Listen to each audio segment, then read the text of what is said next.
গুৱাহাটী মহানগৰীত 14 দিনৰ বাবে লকডাউন কৰাৰ সিদ্ধান্ত লৈছে।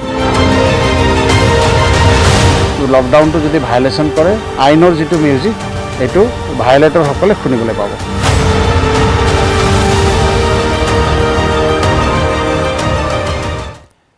নমস্কাৰ, দিনটোৰ শিৰোনামলৈ আপোনাক স্বাগতম। ষ্টুডিঅ'ত মই জয়ন্ত মাধৱ গোস্বামী। আৰু মাত্ৰ কেইটামান ছেকেণ্ড, সন্ধিয়া 7 বজাৰ লগে লগেই সম্পূৰ্ণকৈ স্তব্ধ হৈ পৰিব গুৱাহাটী মহানগৰ। লকডাউন আৰম্ভ হোৱাৰ প্ৰাক্ষণত বজাৰত আজি হেতা ওপৰা লাগিল গ্ৰাহকৰ, কিয়নো আজিৰে পৰা গুৱাহাটীত 14 দিনীয়া সম্পূৰ্ণ লকডাউন। 12 জুলাইত অন্ত পৰিব এই লকডাউন, আৰু এই লকডাউন কঠোৰভাৱে বলবৎ কৰিবলৈ বৰ্তমান তৎপৰ হৈ পৰিছে অসম আৰক্ষী। পূৰ্বতকৈ এইবাৰ অধিক কঠোৰ হ'ব লকডাউন। পাণ দোকানৰ পৰা আৰম্ভ কৰি গেলামাল দোকানলৈ সকলো বন্ধ থাকিব 14 দিনীয়া এই লকডাউনত। কেৱল খোলা থাকিব ফাৰ্মাচী আৰু হাস্পতাল। ইতিমধ্যে লকডাউনৰ নিয়ম ভংগ নকৰিবলৈ মহানগৰবাসীক আহ্বান মহানগৰ আৰক্ষী আয়ুক্তৰ। এইবাৰ লকডাউন ভংগকাৰী কঠোৰ হাতেৰে দমন কৰাৰ সকিয়নি মহানগৰ আৰক্ষীৰ। লকডাউনৰ নিয়ম ভংগ কৰিলে গোচৰ ৰুজু কৰি প্ৰেৰণ কৰিব জেললৈ। সন্ধিয়া 7 বজাৰ লগে লগে স্তব্ধ হৈ পৰিব সম্পূৰ্ণৰূপে গুৱাহাটী মহানগৰ। লকডাউন আৰম্ভ হোৱাৰ প্ৰাক্ষণত আজি বজাৰত হেতা ওপৰা লাগিল মহানগৰবাসীৰ, কিয়নো আজিৰে পৰা গুৱাহাটীত 14 দিনীয়া সম্পূৰ্ণ লকডাউন। 12 জুলাই সন্ধিয়া 6 বজালৈ এই লকডাউন অব্যাহত থাকিব গুৱাহাটী মহানগৰীত। গুৱাহাটীত লকডাউন কঠোৰভাৱে বলবৎ কৰিবলৈ তৎপৰ অসম আৰক্ষী। পূৰ্বতকৈ এইবাৰ আৰু অধিক কঠোৰ হ'ব লকডাউন। পাণ দোকানৰ পৰা আৰম্ভ কৰি গেলামাল দোকানলৈ প্ৰথম সপ্তাহত সকলো বন্ধ থাকিব। প্ৰত্যেক শুকুৰবাৰে পৰ্যালোচনা কৰা হ'ব লকডাউনৰ, আৰু এই লকডাউনৰ সময়ছোৱাত কেৱল মাত্ৰ খোলা থাকিব ফাৰ্মাচী আৰু হাস্পতাল। ইতিমধ্যে লকডাউনৰ নিয়ম ভংগ নকৰিবলৈ মহানগৰবাসীক কঠোৰ আহ্বান মহানগৰ আৰক্ষী আয়ুক্তৰ। এইবাৰ লকডাউন ভংগকাৰী কঠোৰ হাতেৰে দমন কৰাৰ সকিয়নি মহানগৰ আৰক্ষীৰ।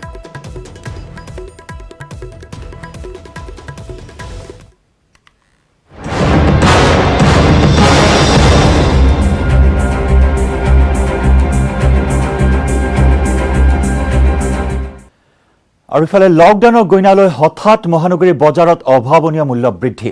লকডাউনৰ সুযোগ লৈ বজাৰত অসাধু ব্যৱসায়ীয়ে চলালে লুট। আকাশলংঘী মূল্য বৃদ্ধিৰ মাজতো 14 দিনৰ খাদ্য সামগ্ৰী মজুত কৰিবলৈ বজাৰত হেতা ওপৰা লগালে মহানগৰবাসীয়ে। আগতে দাম আছিলে 20 টকা 30 টকা কেজি, এতিয়া 60 টকা 70 টকা কেজি লৈ আছে। যি মন যায় যেন তাকেই কৰিব পাৰে। ইফালে পুলিচে পইচা বেছি লৈ আছে। মন গ'লেই বেপাৰীয়ে আলুৰ দাম কৰিব পাৰে 50 টকা। আগতে 2200 টাকা 2100 টাকা বস্তা লৈছে, এতিয়া 2800 টাকা লাগে। মন গ'লেই বেপাৰীয়ে আলুৰ দাম কৰিব পাৰে 80 টকা। লকডাউন খোলাৰ পাছতে এই বস্তুবিলাকৰ দাম বাঢ়িছে। আলু যদি 80 টকা, পিঁয়াজটো হ'বই লাগিব 100 টকা। দামটো বহুত দাম হৈছে বন্ধৰ কাৰণে। বেপাৰীৰ মন মৰ্জিত চলিছে এইখন গুৱাহাটী। অৰাজক খুদ ৰাজধানী চহৰ। ক'ত গ'ল যোগান বিভাগ? মাননীয় মুখ্যমন্ত্ৰীলৈ মোৰ এটা পোনপটীয়া প্ৰশ্ন আছে যে বজাৰত অৰাজক, ইফালে লকডাউন। আপোনালোকে কৈছে যে লকডাউন যদি নামানে কঠোৰ শাস্তি বিহা হ'ব। যোৱাকালি বজাৰত আলুৰ কেজি 50ৰ পৰা 60 টকা হ'ল, তেতিয়া পুলিচৰ টহলদাৰী আপোনালোকে কিয় নিদিলে? এই যে 50ৰ পৰা 60 টকা আলুৰ দাম হ'ল, যোগান বিভাগক কিয় নিয়ন্ত্ৰণ কৰিব নোৱাৰিলে?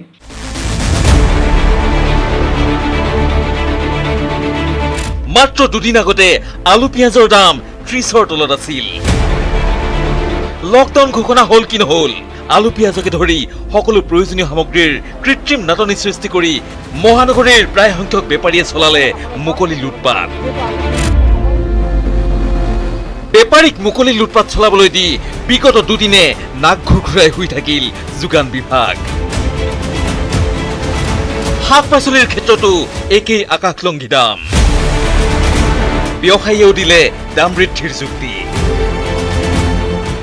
দামটো তাৰমানে বৰষুণ হৈছে, বৰষুণ হৈছে, আপোনাৰ খেতিত পানী হৈ গৈছে, মালটো কম, দাম তাতেই বেছি, সেইকাৰণে আমাৰো বেছি বেচিব লগা হৈছে। আৰু আপোনাৰ গড়িবোৰত ৰাস্তাত তাৰমানে পাথৰ পৰছে, মালবিলাক সেই নলবাৰী চাইডেদি ঘূৰি আহিব লাগে। দুদিন আগতো নাছিলে, 2 দিন আগতো নাছিল। 2 দিন আগত ঘোষণা কৰাৰ পাছতে তাৰমানে এতিয়া তেল খৰচ বেছি লাগে, গাড়ী ভাড়া এতিয়া 2000 জেগাত এতিয়া 8000 7000কে লৈ আছে, সেইকাৰণে মালৰ দাম। ইফালে পুলিচে পইচা বেছি লৈ আছে। বেপাৰীৰ মাধমাৰ খাই বিকাশন ভকাৰ উপক্ৰম ঘটিল সৰ্বসাধাৰণৰ। দামটো বেছি হৈছে। আগতে দাম আছিলে 20 টকা 30 টকা কেজি, এতিয়া 60 টকা 70 টকা কেজি লৈ আছে। কিহৰ কাৰণে লৈছে? তাৰ আগতো বৰষুণ দি আছিলে, আপোনাৰ বৰষুণটো আগৰ পৰা হৈ আছে। লকডাউন ঘোষণাৰ পাছতে এই বস্তুবিলাকৰ দাম বাঢ়িছে, কিন্তু কোনো একশ্যন নাই। দামবিলাক যাতা লৈ আছে। এতিয়া জলকীয়া হৈ গ'ল আপোনাৰ 200 টকা কেজি, 50 টকা কেজি আছিলে জলকীয়া, এতিয়া 200 টকা কেজি লৈ আছে। গুৱাহাটীৰ প্ৰতিখন বজাৰত একেই অৰাজক ছবি। দামটো বহুত দাম হৈছে বন্ধৰ কাৰণে, বহুত দাম বহুত হৈছে চব্জিৰ হাই ৰেট। আগতে 2200 টাকা 2100 টাকা মছলা লৈছো, এতিয়া 2800 টাকা লাগে। লাইন পাতিলো বহুত দেৰি লাইন আলু কাৰণে, তাৰপিছত কি হ'ল তেওঁলোকে কুইণ্টেল 4000 টকা বেছি আছিলে। এটা পাব্লিক গেডাৰিঙো হৈছে আৰু গম পালোঁ যে তেওঁ আলুৰ দাম প্ৰতি কুইণ্টেলত 4000 টকাকৈ লৈ আছে, যিটো অত্যন্ত বেছি হৈছে। আমি তেওঁক আহি ইয়াতে ধৰিলোঁ। ইফালে পষেকটোৰ বাবে খাদ্য সামগ্ৰী গোটাবলৈ বজাৰত জনতা উবৰি খাই পৰাত নাটনি হৈছে খাদ্য সামগ্ৰীৰ। অসামান্য যোগান বিভাগে লকডাউনৰ কথা গমেই নাপালে নে গম দিয়াই নহল? কিয় বজাৰত পৰ্যাপ্ত পৰিমাণৰ সামগ্ৰী মজুত নকৰাকৈ, কিয় সামগ্ৰীৰ দৰ নিৰ্ধাৰণ নকৰাকৈ ৰাজ্যবাসীক জীয়াতু শুকাই প্ৰশাসনে আৰোপ কৰিলে লকডাউন? প্ৰশ্ন জনতাৰ। Bureau report, news 18 Assam north east. আৰু ইতিমধ্যে গুৱাহাটী মহানগৰীত সম্পূৰ্ণ লকডাউন আৰম্ভ হৈছে। 7 বজাৰ লগে লগে গুৱাহাটীত সম্পূৰ্ণ লকডাউন। 14 দিনৰ বাবে স্তব্ধ গুৱাহাটী মহানগৰী। প্ৰায় জনশূন্য হৈ পৰিছে মহানগৰীৰ ৰাজপথ। মহানগৰীৰ ৰাজপথত আৰক্ষীয়ে টহল দিছে। এই মুহূৰ্তত লকডাউন কঠোৰভাৱে বলবৎ কৰিবলৈ তৎপৰ আৰক্ষী। ইতিমধ্যে আৰক্ষী প্ৰশাসনে উল্লেখ কৰিছে, আৰক্ষী আয়ুক্তগৰাকীয়ে বাৰম্বাৰ উল্লেখ কৰিছে, এইবেলি কঠোৰ হাতেৰে দমন কৰা হ'ব আইন উলংঘাকাৰীক। লকডাউন কঠোৰভাৱে পালন কৰা হ'ব, সান্ধ্য আইন কঠোৰভাৱে বলবৎ কৰা হ'ব ৰাজ্যকে ধৰি গুৱাহাটী মহানগৰীত। আৰু বৰ্তমান গুৱাহাটী মহানগৰীত 7 বজাৰ লগে লগে আৰম্ভ হৈছে সম্পূৰ্ণ লকডাউন, আৰু ইয়াৰ লগে লগে 14 দিনৰ বাবে সম্পূৰ্ণকৈ স্তব্ধ হৈ পৰিল গুৱাহাটী মহানগৰী। প্ৰায় জনশূন্য হৈ পৰিছে ৰাজপথ। মহানগৰীৰ ৰাজপথত বৰ্তমান আৰক্ষীয়ে টহল দিছে। লকডাউন কঠোৰভাৱে বলবৎ কৰিবলৈ তৎপৰ হৈছে মহানগৰ আৰক্ষী।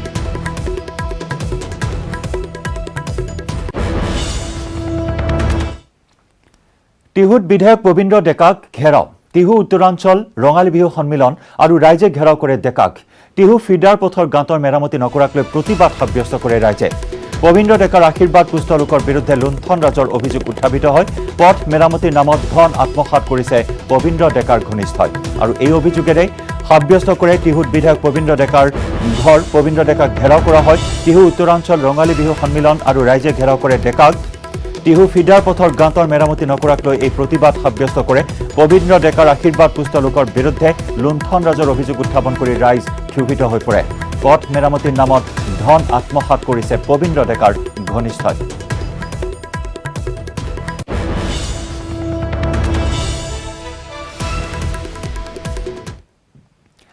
চোৰ গলে বুদ্ধি, বৰষুণ গলে জাপি, এই কথাষাৰি যেন প্ৰযোজ্য হ'ল ৰাজ্যৰ এগৰাকী মন্ত্ৰীৰ ক্ষেত্ৰত। দুদিনে মহানগৰীৰ বজাৰত অসাধু ব্যৱসায়ীয়ে মইমতালিৰে দাম বৃদ্ধি কৰাৰ শেষ মুহূৰ্ততহে সাৰ পালে যোগান মন্ত্ৰী ফণীভূষণ চৌধুৰী। বহুদিন ধৰি হেৰাই আছে ৰাজ্যৰ এজন মন্ত্ৰী। প্ৰায় মাজে মধ্যে নোহোৱা হৈ যায় এইজন মন্ত্ৰী। হয়, সেইজন মন্ত্ৰীয়েই যি ৰাইজৰ ৰোষত পৰাৰ ভয়ত সভা এৰি পথাৰে পথাৰে দৌৰাৰ ইতিহাস ৰচনা কৰি থৈ গৈছে। সেইজন মন্ত্ৰীয়েই বহুদিন ধৰি হেৰাই আছে ৰাজনৈতিক দৃশ্যপটৰ পৰা। কৰোণা কালত সকলোৱে ষ্টে এট হোম নীতিক আদৰি লোৱাৰ সময়ত দেশ জাতিলৈ পিঠি দি এইগৰাকী মন্ত্ৰীও ঘৰতে সোমাই আছে নেকি? বজাৰত জুই, অস্তিত্ব নাই যোগান বিভাগ বোলা দপ্তৰটোৰ, নিমাত খুদ মন্ত্ৰীয়েই। পিছে দুদিন ধৰি কৃত্ৰিম নাটনিৰ পৰিৱেশ সৃষ্টি কৰি একাংশ বেপাৰীয়ে বজাৰত মুকলি লুটপাট চলোৱাৰ পিছত অৱশেষত ৰাইজৰ প্ৰবল দাবীত এইগৰাকী মন্ত্ৰীয়ে দেখা দিলে কেমেৰাৰ আগত। কলে বজাৰত পৰ্যাপ্ত সামগ্ৰী আছে, কৃত্ৰিম নাটনি হেনো হোৱাই নাই। অত্যাৱশ্যকীয় সামগ্ৰীৰ মূল্য বৃদ্ধি আচলতে হোৱা নাই, কিন্তু দুই এজন খুচুৰা ব্যৱসায়ীয়ে তাৰমানে সুবিধা বুজি তেওঁলোকে অত্যাধিক দাম লৈছে, এই কথাটোও সত্য। কিন্তু ঘটনাটো হৈছে কি, আমি বিভাগে এই ক্ষেত্ৰত তাৰমানে যাতে মূল্যটো নিয়ন্ত্ৰণ হৈ থাকে তাৰ কাৰণে প্ৰয়োজনীয় যিখিনি ব্যৱস্থা গ্ৰহণ কৰিব লাগে সেই ব্যৱস্থাখিনি গ্ৰহণ কৰা হৈছে। সামগ্ৰিকভাৱে যদি চাওঁ আচলতে গুৱাহাটী মহানগৰীত তেনে খাদ্য সামগ্ৰীৰ নাটনি হোৱা নাই। অৱশ্যে তেওঁ খবৰো দিলে ডকাইত ৰূপী 7টা বেপাৰীক আৰক্ষীয়ে আটক কৰাৰ কথা। যে গম পাব এতিয়ালৈকে আমি 7জন মানুহক এৰেষ্ট কৰিছোঁ, 2জন বেলতলাৰ, 2জন উলুবাৰী আৰু 3জন দিছপুৰৰ। গতিকে এতিয়া আমি এনেধৰণে তাৰমানে গণেশগুৰিত, গতিকে এনেধৰণে আমি 7জন মানুহক তাৰমানে আমি এৰেষ্ট কৰিছোঁ আৰু বিভাগীয়ভাৱে তেনেধৰণে যেনেধৰণে ব্যৱস্থা গ্ৰহণ কৰিব লাগে সকলোখিনি ব্যৱস্থা গ্ৰহণ কৰা হৈছে। দুদিনৰ মূৰত হ'লেও সাৰ পালে বিভাগটোৱে। অৱশ্যে যি সময়ত সাৰ পালে সেই সময়ত আৰু কৰিবলৈ একোৱেই বাকী নাই, কিয়নো সাৰ পোৱাৰ কেইটামান মুহূৰ্তৰ পিছতেই আৰম্ভ হ'ল লকডাউন। যি লুটিবলগীয়া আছিলে ইতিমধ্যে লুটপাট চলালেই ডকাইতৰূপী বেপাৰীৰ দলে। বঙাইগাঁৱৰ পৰা উপানন্দ শৰ্মাৰ সহযোগত bureau report, news 18 Assam north east. মহানগৰীৰ অসাধু ব্যৱসায়ৰ বিৰুদ্ধে কঠোৰ প্ৰশাসন। অত্যধিক মূল্য লোৱা 7 ব্যৱসায়ীক আটক কৰা হৈছে। গণেশগুৰি, উলুবাৰী, বেলতলা বজাৰৰ পৰা 7 ব্যৱসায়ীক আটক কৰা হৈছে। 50ৰ পৰা 60 টকাত বিক্ৰী কৰা হৈছিল আলু, পিঁয়াজ। আটাইকেইগৰাকী ব্যৱসায়ী খুচুৰা বিক্ৰেতা, কিন্তু ৰহস্যজনকভাৱে পাইকাৰী বিক্ৰেতাৰ বিৰুদ্ধে নীৰৱ প্ৰশাসন। খুচুৰা বিক্ৰেতাৰ অভিযোগ, পাইকাৰীত বৃদ্ধি হৈছে মূল্য। পাইকাৰী বিক্ৰেতাৰ মূল্যৰ ভিত্তিত খুচুৰা বিক্ৰেতাই বৃদ্ধি কৰিছিল মূল্য। 7গৰাকী খুচুৰা বিক্ৰেতা পল্টন বজাৰ, তেজপুৰ আৰু বশিষ্ঠ থানাত ৰখা হৈছে।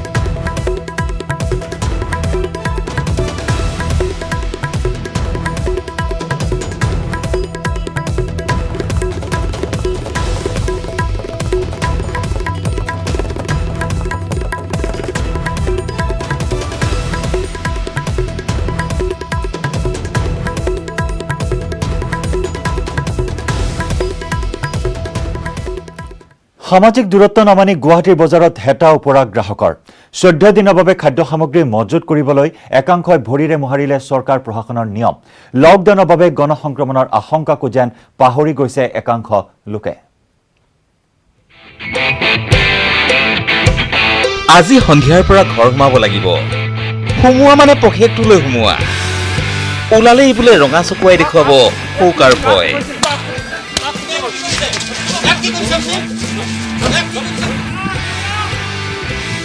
লকডাউনত ঘৰতে সোমাই থাকিবলৈ বয় বস্তুটো ঘৰত ভৰাই ৰাখিবই লাগিব। মাহৰ শেষত পকেট ফুটাবোৰে বিনাই থাকিব। কিন্তু ধনবিধ যোগাৰ কৰিব পৰাজনে বজাৰ নকৰিলে কেনেকৈ হ'ব? খুদ মন্ত্ৰী ছাৰে কৈছে ঘৰত খাদ্য সামগ্ৰী পকেটটোৰ বাবে গোটাই থবলৈ। সেইবাবে মোনালৈ বজাৰলৈ ওলাল জনতা। দেওবাৰৰ দিন, অফিচ কাছাৰী সকলো বন্ধ, কিন্তু বজাৰ যেন জুই দিয়া কদবা। মানুহৰ গিজগিজনিৰ কোবত ভিৰত বাট পোৱাই টান। 14 দিনৰ ৰেচন গোটাবলৈ পুৱাৰে পৰা উঠপ থপ বজাৰ। যেন কাইলৈ ভোগালী বিহু, আজি উৰুকা। এফালৰ পৰা চাই যাওকচোন বজাৰবোৰ। শনিবাৰে মহানগৰীৰ বজাৰত আলু, পিঁয়াজ পাবলৈ নোহোৱা হ'ল। খবৰ পায়ে দেওবাৰে পুৱা 4 বজাৰ পৰা বজাৰত গাত এগা লগাই শাৰী পাতিলে এইসকলে।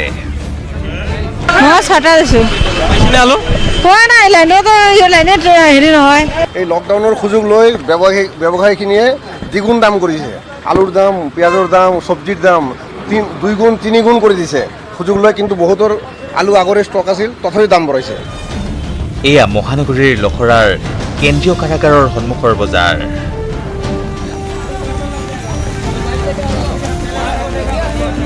এয়া ধাৰাপুৰৰ বজাৰ। এয়া নাৰেংগীৰ কলংপাৰ বজাৰ। কিছুমানে আকৌ ঘৰত সোমাই থকাৰ সুখ ল'ব নোখোজি গুৱাহাটী ত্যাগ কৰাৰ সিদ্ধান্ত ল'লে। সেইবাবে লখৰাৰ ISBT বাছ আস্থানত দিলে বাছৰ বাবে বুন্দাপৰ। পিছে লকডাউন ঘোষণাৰ পূৰ্বে এনেকৈ গায়ে গায়ে গা লগাই মানুহে 14 দিনৰ বাবে বজাৰৰ পৰা কি নিলে সেই হিচাপ সময়ত কৰিব স্বাস্থ্য বিভাগে। Bureau report, news 18 Assam north east. নেৰানেপেৰা বৰষুণৰ ফলত মহানগৰীত ঠায়ে ঠায়ে সংঘটিত হৈছে ভয়ংকৰ ভূমিস্খলন। কাহিলীপাৰাত এগৰাকী মহিলাৰ মৃত্যুৰ পিছত এইবাৰ খাৰঘুলিত ভূমিস্খলনত প্ৰাণ গ'ল এগৰাকী মেধাৱী ছাত্ৰীৰ।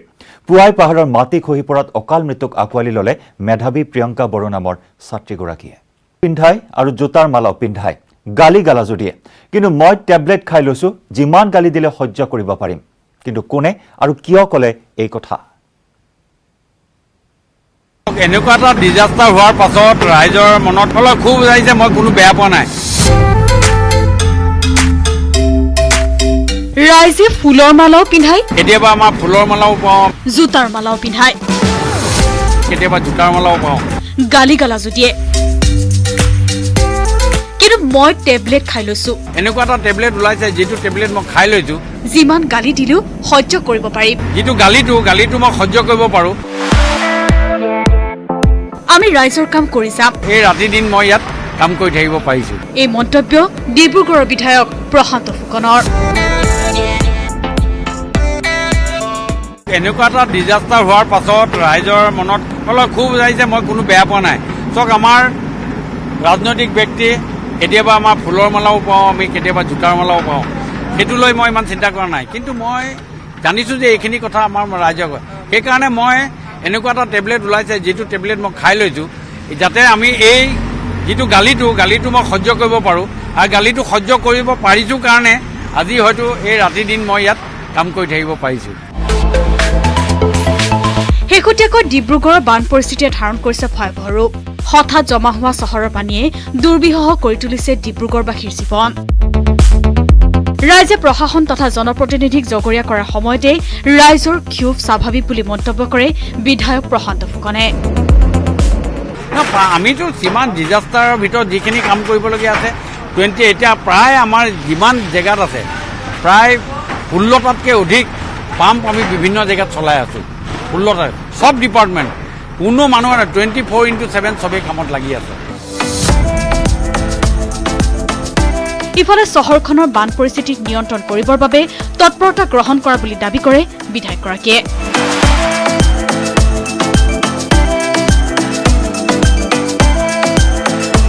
কেমেৰা পাৰ্চন দীনেশৰ সৈতে Risheswar Baruah report, news 18 Assam north east.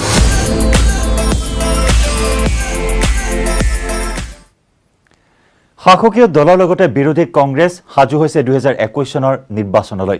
বিশেষকৈ যুৱ ব্ৰিগেড সাজু হৈছে 2021 চনৰ বাবে। কোটিৰো অধিক হয়তো দেখা যাব এইবাৰ 2021 চনৰ নিৰ্বাচনী ৰণত। লক্ষ্য 2021 ৰণলৈ সাজু যুৱ ব্ৰিগেড, যুৱ মৰ্চা, যুৱ কংগ্ৰেছ, যুৱ পৰিষদ সাজু।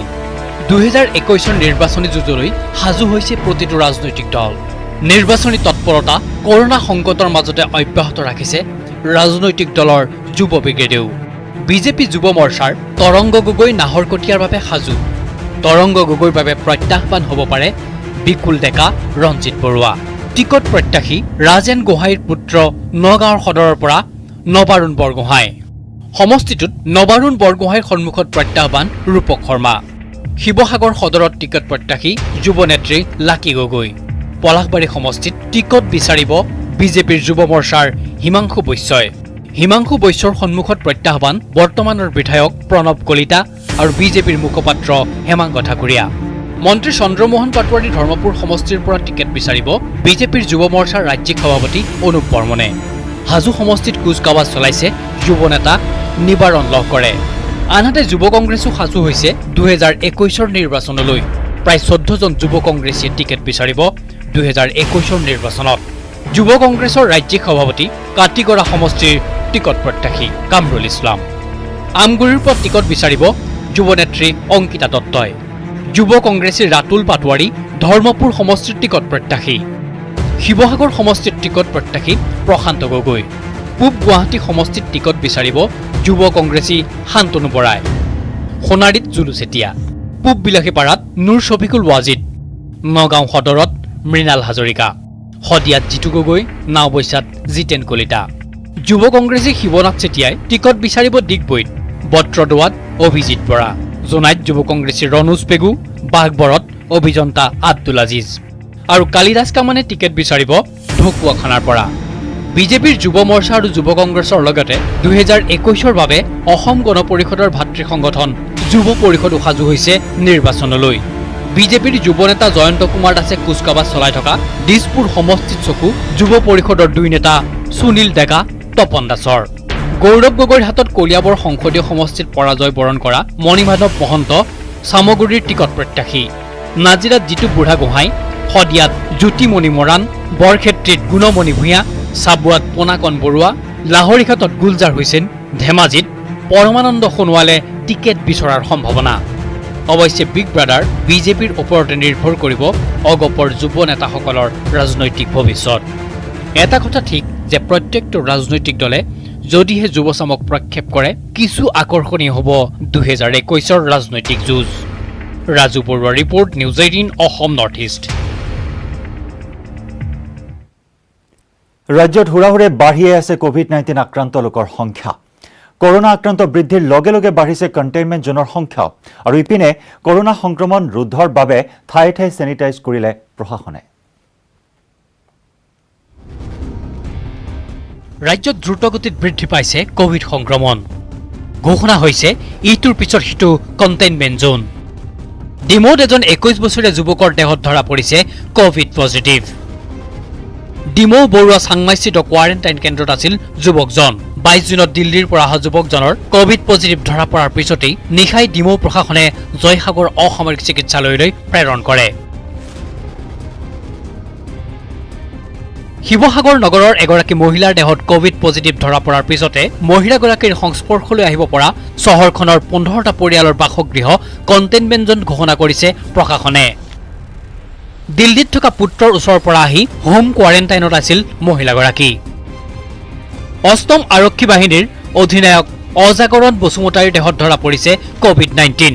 বসুমতাৰীৰ দেহত কোভিড-19 ধৰা পৰাৰ পিছতে বঙাইগাঁৱত লাগিছে হাহাকাৰ।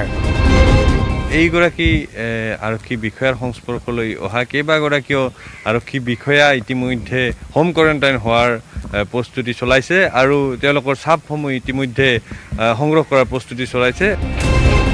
একেটা কাৰণতে কণ্টেইনমেণ্ট জোনত পৰিণত হ'ল ধুবুৰীৰ আৱৰ্ত ভৱন। কাৰণ 23 জুনলৈ ধুবুৰীৰ আৱৰ্ত ভৱনতে আছিল অজাগৰণ বসুমতাৰী। লক্ষণীয়ভাৱে কোভিড সংক্ৰমণৰ শংকা একেটা কোঠাতে 23 তাৰিখৰ পৰা থকা 26 APBNৰ আন এজন কমাণ্ডেণ্ট তথা আন এজন বিষয়াও। একেটা আৱৰ্ত ভৱনতে অস্থায়ীভাৱে থাকে অংকুৰ ভৰালী নামৰ এজন অতিৰিক্ত জিলা উপায়ুক্তও। বসুমতাৰীৰ দেহত কোভিড পজিটিভ ধৰা পৰাৰ পিছতে ধুবুৰী আৱৰ্ত ভৱন কণ্টেইনমেণ্ট জোন ঘোষণা কৰাৰ লগতে স্বাব সংগ্ৰহ কৰা হৈছে মুঠ 16 জন লোকৰ। গহপুৰৰ সোলেঙিৰ এগৰাকী স্বাস্থ্যকৰ্মীৰ দেহত কোভিড পজিটিভ পোৱাক লৈ গহপুৰৰ 2টা স্থানত কণ্টেইনমেণ্ট জোন ঘোষণা কৰিছে প্ৰশাসনে। আনহাতে স্বাব পৰীক্ষাৰ ফলাফল নোলোৱাকৈ নিজ গৃহলৈ আহি গহপুৰৰ বিভিন্ন ঠাই ঘূৰি ফুৰাক লৈও গহপুৰবাসীৰ মাজত সৃষ্টি হৈছে আতংকৰ। আনহাতে বহিৰাজ্যৰ পৰা অহা একাংশই চৰম অসভ্যালি প্ৰদৰ্শন কৰিলে হাইলাকান্দি কোৱাৰেণ্টাইন চেণ্টাৰত। হাইলাকান্দি চহৰৰ মাজমজিয়াত থকা চৰকাৰী ভিক্টোৰিয়া উচ্চতৰ মাধ্যমিক বিদ্যালয়ত থকা কোৱাৰেণ্টাইন চেণ্টাৰত সংঘটিত হৈছে এই অঘটন। আগৰ যিবিলাক ইনমেটছ আছিলে তেখেতে মানে আপোনাৰ বাথৰুম কৰি গৈছে কৃষকৰ ওপৰত এবং গভৰ্ণমেণ্ট প্ৰপাৰ্টিবিলাক তেখেতে নষ্ট কৰি গৈছে। এইবিলাক আগৰ ইনমেটছৰ খিলাফ আমি অলপ ইনভেষ্টিগেশ্যন কৰিম। উত্তৰ গুৱাহাটীৰ GNRCত দৈনিক ৰোগীৰ দেহত কোভিড পজিটিভ ধৰা পৰাৰ পিছতে আতংকিত হৈ পৰিছে ৰোগীৰ আত্মীয়।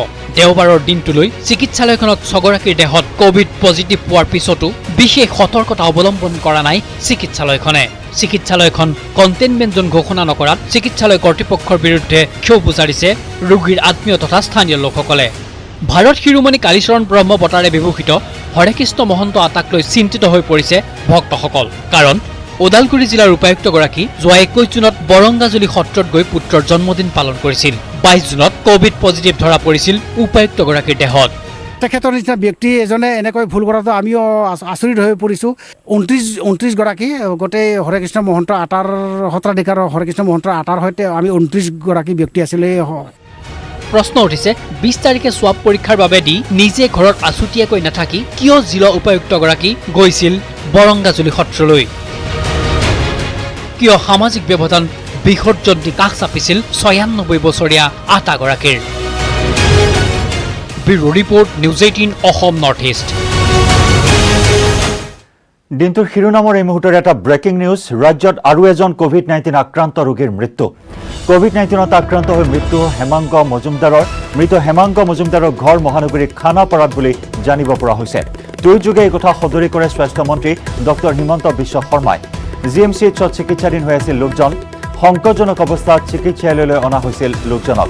পলমকৈ চিকিৎসালয়লৈ অনা বুলি টুইট স্বাস্থ্যমন্ত্ৰী হিমন্ত বিশ্বৰ ৰাজ্যত ইয়াকে লৈ 11 জনলৈ বৃদ্ধি পালে কোভিড-19 আক্ৰান্ত ৰোগীৰ মৃত্যুৰ সংখ্যা পুনৰ জনাইছো ৰাজ্যত আৰু এজন লোকৰ মৃত্যু কোভিড-19ত আক্ৰান্ত হৈ কোভিড-19ত আক্ৰান্ত হৈ মৃত্যু হোৱা লোকজনৰ নাম হৈছে হেমাংগ মজুমদাৰ মৃত হেমাংগ মজুমদাৰৰ ঘৰ মহানগৰী খানাপাৰাত টুইটযোগে এই কথা সদৰি কৰে স্বাস্থ্যমন্ত্ৰী ডক্টৰ হিমন্ত বিশ্ব শৰ্মাই জিএমচিএইচত চিকিৎসাধীন হৈ আছিল হেমাংগ মজুমদাৰ সংকটজনক অৱস্থাত চিকিৎসালয়লৈ অনা হৈছিল লোকজনক আৰু পলমকৈ চিকিৎসালয়লৈ অনাৰ বাবেই মৃত্যু হোৱা বুলি টুইট কৰে স্বাস্থ্যমন্ত্ৰীগৰাকীয়ে আৰু ইয়াকে লৈ ৰাজ্যত 11 জনলৈ বৃদ্ধি পালে কোভিড-19ত আক্ৰান্ত ৰোগীৰ মৃত্যুৰ সংখ্যা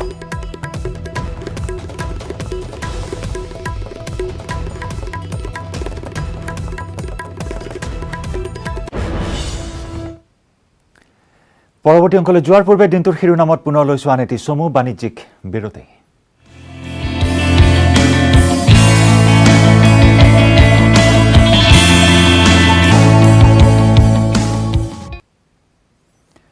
স্তব্ধ হৈ পৰিল গুৱাহাটী মহানগৰী গুৱাহাটীত 14 দিনৰ বাবে সম্পূৰ্ণ লকডাউন আৰম্ভ আজি 7 বজাৰ লগে লগে গুৱাহাটীত সম্পূৰ্ণ লকডাউন আৰম্ভ হয় 14 দিনৰ বাবে স্তব্ধ হৈ পৰিব গুৱাহাটী মহানগৰী আৰু এই মুহূৰ্তত প্ৰায় জনশূন্য হৈ পৰিছে মহানগৰীৰ ৰাজপথত বৰ্তমান আৰক্ষীয়ে দিছে টহল লকডাউন কঠোৰভাৱে বলবৎ কৰিবলৈ তৎপৰ মহানগৰ আৰক্ষী লকডাউন আৰু সান্ধ্য আইন কঠোৰভাৱে বলবৎ কৰিবলৈ বদ্ধপৰিকৰ মহানগৰ আৰক্ষী ইতিমধ্যে আৰক্ষী সঞ্চালক প্ৰধান মহানগৰ আৰক্ষী আয়ুক্তই এই কথা উল্লেখ কৰিছে এইবাৰ যথেষ্ট কঠোৰ হ'ব লকডাউন আৰু আজি সন্ধিয়া 7 বজাৰ লগে লগে ইতিমধ্যে গুৱাহাটী মহানগৰীত আৰম্ভ হ'ল লকডাউন 14 দিনৰ বাবে বাহাল থাকিব গুৱাহাটী মহানগৰীত লকডাউন আৰু সম্প্ৰতি প্ৰায় জনশূন্য হৈ পৰিল মহানগৰীৰ ৰাজপথত বৰ্তমান আৰক্ষীয়ে দিছে টহল লকডাউন কঠোৰভাৱে বলবৎ কৰিবলৈ তৎপৰ হৈছে মহানগৰ আৰক্ষী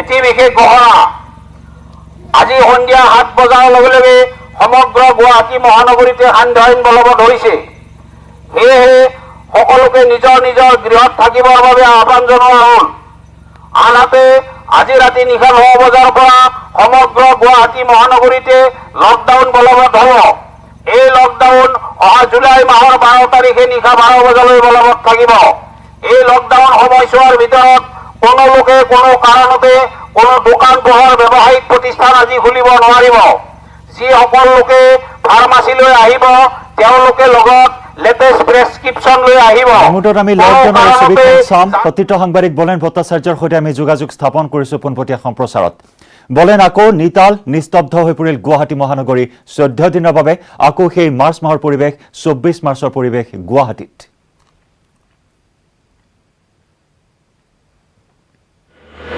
হয় 7 বজাৰ লগে লগে সমগ্ৰ ৰাজ্যৰ লগতে গুৱাহাটী মহানগৰীত সান্ধ্য আইন আৰম্ভ হৈছে আৰু সান্ধ্য আইন আৰম্ভ হোৱাৰ লগে লগে গুৱাহাটী মহানগৰী ইতিমধ্যে চাৰিওপিনৰ পথসমূহত জনশূন্য হৈ পৰিছে যদিওবা এই মুহূৰ্তত আমি উপস্থিত আছো উলুবাৰীত পুৰণা সেতুৰ তলত আছো আৰু দেখুৱাবলৈ চেষ্টা কৰিম এই মুহূৰ্তত গুৱাহাটী মহানগৰীৰ এটা সামগ্ৰিক পৰিৱেশ এই মুহূৰ্তত আমি দেখুৱাবলৈ চেষ্টা কৰিম প্ৰায় জনশূন্য হৈ পৰিছে সমগ্ৰ ৰাজপথ 2-4খন বাহন এই মুহূৰ্তত যদিওবা চলাচল কৰি আছে কিন্তু তাত বাহিৰে কিন্তু কোনো বাহন বা কোনো লোক এই মুহূৰ্তত ৰাজপথত নাই ঠিক একেদৰে যিসমূহ ব্যৱসায় অনুষ্ঠান প্ৰতিষ্ঠান এই সকলোবোৰ এই 7 বজাৰ পূৰ্বে বন্ধ হৈ পৰিছে আৰু বিশেষকৈ কোৱা হৈছে যেহেতুকে এইবাৰৰ লকডাউন অধিক কঠোৰ হ'ব আৰু নিশা 12 বজাৰ লগে লগে সমগ্ৰ গুৱাহাটী মহানগৰীত লকডাউন আৰম্ভ হ'ব আৰু তেনে অৱস্থাত ক'ব পাৰি যে মহানগৰবাসীক এই মহামাৰীৰ বিৰুদ্ধে যিখন যুঁজ সেই যুঁজখন যাতে সফল কৰিব পাৰে তাৰ কাৰণে সকলোকে ৰাজ্য চৰকাৰৰ পৰা বিনম্ৰ অনুৰোধ জনাইছিলে আৰু তাৰ প্ৰতি সঁহাৰি এই মুহূৰ্তত দেখিব পোৱা গৈছে আৰু যাৰ ফলস্বৰূপে আৰক্ষী নিৰাপত্তা বেষ্টনী ইতিমধ্যে ৰাজপথে গৈ তোলা হৈছে যদিওবা উলুবাৰীত আমি সেই দৃশ্যাংশ দেখিবলৈ পোৱা হোৱা নাই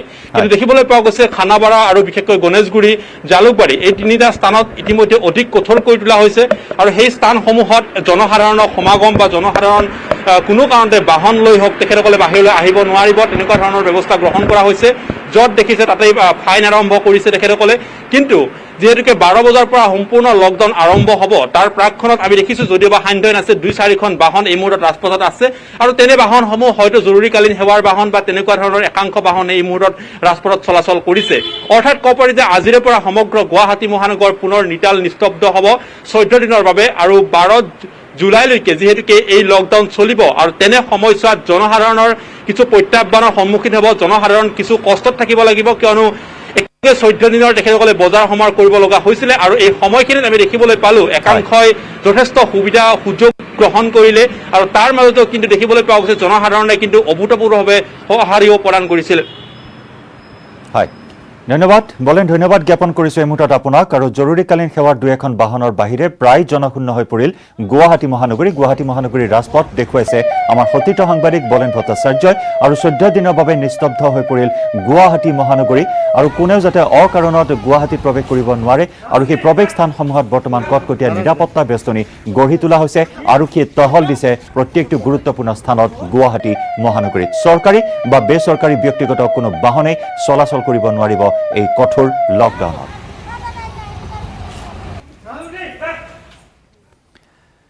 ব্ৰহ্মপুত্ৰ বানত প্লাবিত কাজিৰঙা ৰাষ্ট্ৰীয় উদ্যান জলমগ্ন কাজিৰঙাত আলৈ আঠানি হৈছে বন্য জীৱ জন্তুৰ বানত ককবকাই থকা বনৰীয়া জীৱ জন্তুৱে এতিয়া আশ্ৰয় লৈছে ৰাষ্ট্ৰীয় ঘাইপথত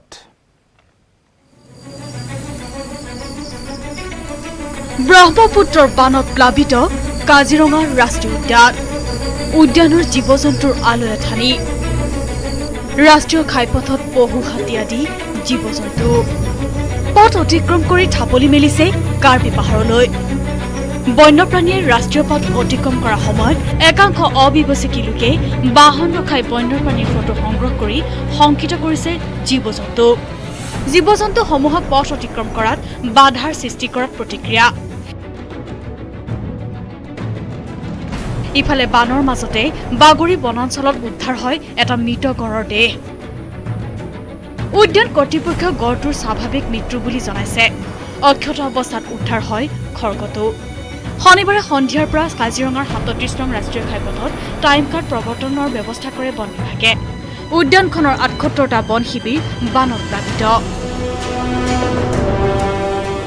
জীৱ জন্তু ইতিমধ্যে পাৰ হোৱা আৰম্ভ হৈছে নেশ্যনেল হাইৱে পাৰ হৈ যাওঁতে যাতে গাড়ীৰ খুন্দাত কোনো ধৰণৰ দুৰ্ঘটনা নহয় সেই দুৰ্ঘটনা ৰোধ কৰিবৰ কাৰণে এই ব্যৱস্থা কৰা হৈছে এই যিটো নিৰ্ধাৰিত গতি নিৰ্ধাৰণ কৰি দিছে সেই গতিবেগতকৈ বেছিকৈ স্পীডত যোৱা গাড়ীৰ কাৰণে ইতিমধ্যে আমাৰ MVI একমতে পানিছমেণ্টৰ ব্যৱস্থা আছে আৰু NGT অৰ্ডাৰ মতে আমি তাৰ উপৰিও ৫,০০০ টকা ফাইন কৰাৰ ব্যৱস্থা কৰা হৈছে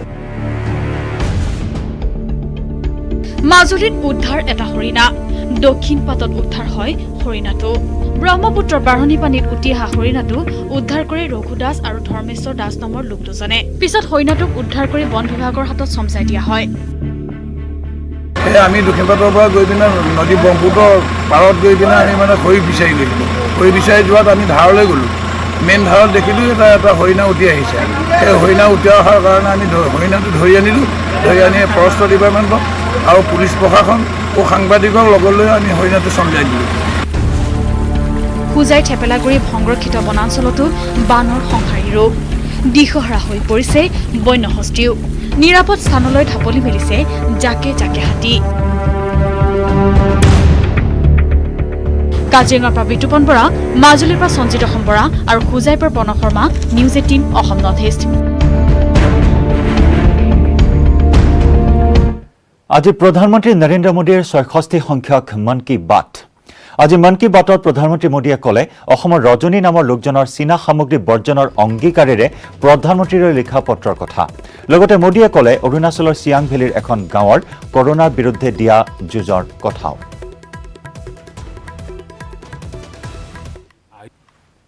मुझे असम से रजनी जी ने लिखा है कि उन्होंने पूर्वी लद्दाख में जो कुछ हुआ वो देखने के बाद एक प्रण लिया है प्रण ये कि वो लोकल ही खरीदेंगे इतना ही नहीं लोकल के लिए वोकल भी होगी ऐसे संदेश मुझे देश के हर कोने से आ रहे हैं अरुणाचल प्रदेश की एक ऐसी ही प्रेरक कहानी मुझे मीडिया में पढ़ने को मिली यहाँ सियांग जिले के मिरेम गांव ने वो अनोखा कार्य कर दिखाया जो समूचे भारत के लिए एक मिसाल बन गया है। इस गांव के कई लोग बाहर रहकर नौकरी करते हैं। गांव वालों ने देखा कि कोरोना महामारी के समय ये सभी अपने गांव की ओर लौट रहे हैं। ऐसे में गांव वालों ने पहले से ही गांव के बाहर क्वारंटीन का इंतजाम करने का फैसला किया। उन्होंने आपस में मिलकर गांव से कुछ ही दूरी पर 14 अस्थायी झोपड़ियां बना दी और ये तय किया कि जब गांव वाले लौटकर आएंगे तो उन्हें इन्हीं झोपड़ियों में कुछ दिन क्वारंटीन में रखा जाएगा। उन झोपड़ियों में शौचालय, बिजली, पानी समेत दैनिक जरूरत की हर तरह की सुविधा उपलब्ध कराई गई। जाहिर है मिरेम गांव के लोगों के इस सामूहिक प्रयास और जागरूकता ने सबका ध्यान अपनी ओर आकर्षित कर लिया। সপ্তাহান্তিক তলাবন্ধত স্তব্ধ ৰাজ্যৰ প্ৰতিখন নগৰ আৰু পৌৰ নিগম অঞ্চল। শনিবাৰৰ পৰা আৰম্ভ হোৱা সপ্তাহান্তিক তলাবন্ধত কঠোৰভাৱে বলবৎ কৰিছে আৰক্ষী প্ৰশাসনে। ঠায়ে ঠায়ে লকডাউন ভংগ কৰি বাহিৰলৈ ওলাই অহা বাহন চালকক আৰক্ষীয়ে বিহিলে জৰিমনাও।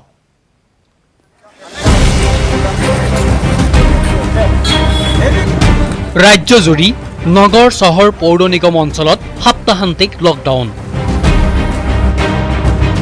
দুদিনৰ বাবে স্তব্ধ হৈ পৰিছে নগৰ চহৰ। প্ৰশাসনৰ নিৰ্দেশ অনুযায়ী দুদিনীয়া লকডাউন মানিছে ৰাজ্যৰ ভিন্ন প্ৰান্তৰ নগৰ চহৰৰ বাসিন্দাসকলে। লকডাউন কটকটীয়া কৰিবলৈ ধেমাজি চহৰত আৰক্ষী অৰ্ধসামৰিক বাহিনীৰ পহৰা। তাৰ মাজতে লকডাউন ভংগ কৰি ৰাজপথলৈ ওলাই অহা কেইবাজনো মটৰ চাইকেল চালক, গাড়ী চালকক জৰিমনা বিহিলে আৰক্ষীয়ে।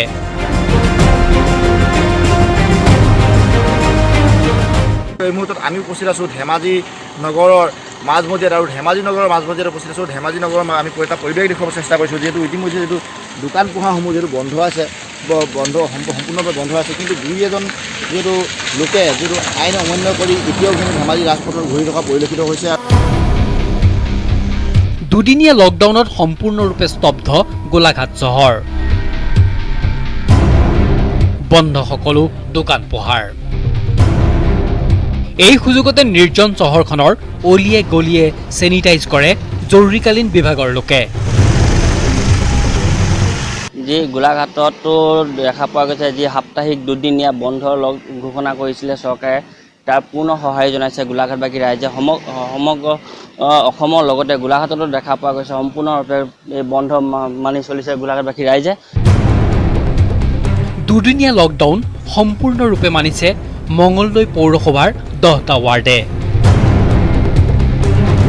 জনশূন্য চহৰখনৰ প্ৰতিটো ৱাৰ্ড। ৰাজ্যত যদি শনিবাৰ ৰবিবাৰে লকডাউন ঘোষণা কৰিছিল চহৰসমূহ, সেই অনুযায়ী মংগলদৈ চহৰটো শনিবাৰে বন্ধৰ প্ৰভাৱ দেখিবলৈ পোৱা গৈছে। আৰু যিহেতু আজি ৰবিবাৰৰ দিনটোতো মংগলদৈ চহৰৰ যিসমূহ বিপণী আছে, বিপণীসমূহ বন্ধ হৈ আছে। দৰং জিলাৰ খাৰুপেটীয়া চিপাজাৰ পৌৰ এলেকাও দুদিনীয়া লকডাউনত স্তব্ধ প্ৰায়। সাপ্তাহান্তিক লকডাউনৰ দ্বিতীয় দিনাও কেৱল অত্যাৱশ্যকীয় সেৱাৰ বাহনসমূহৰ বাবে স্তব্ধ শিৱসাগৰ চহৰ। শিৱসাগৰ চহৰৰ বাসিন্দাসকলে শনিবাৰৰে পৰা নিজকে ঘৰত আবদ্ধ ৰাখি মানিছে চৰকাৰৰ নিৰ্দেশ।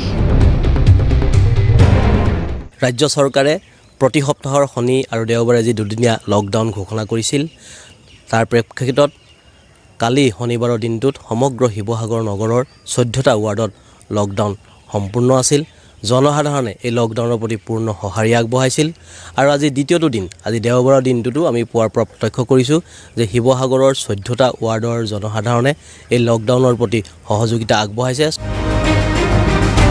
তেজপুৰতো শনিবাৰে পুৱাৰে পৰা বন্ধ সকলো ব্যৱসায়িক প্ৰতিষ্ঠান। জৰুৰীকালীন সেৱাৰে জড়িত দুই এখন বাহনৰ বাহিৰে বন্ধ আছে আন সকলো যান বাহনৰ চলাচল। শোণিতপুৰ জিলা প্ৰশাসনে জনোৱা আহ্বানৰ পৰিপ্ৰেক্ষিততে ঢেকিয়াজুলি, ৰঙাপৰা, বালিপৰা আদি চহৰো সম্পূৰ্ণৰূপে বন্ধ এই লকডাউনৰ সময়ছোৱাত। এনেদৰে ৰাজ্যৰ ভিন্ন প্ৰান্তৰ সকলো নগৰ চহৰত দেখা গ'ল দুদিনীয়া লকডাউনৰ সম্পূৰ্ণ প্ৰভাৱ। দেখা গৈছে আজি দ্বিতীয়টো দিন সপ্তাহৰ যি দুটাকৈ দিন লকডাউন ঘোষণা কৰিছিল আৰু আজি দ্বিতীয় দিন অৰ্থাৎ দেওবাৰৰ দিনটোতো দেখা গৈছে তেজপুৰ চহৰৰ সকলো বাণিজ্যিক প্ৰতিষ্ঠান এই মুহূৰ্তলৈকে বন্ধ আছে। Bureau report news 18 Assam north east.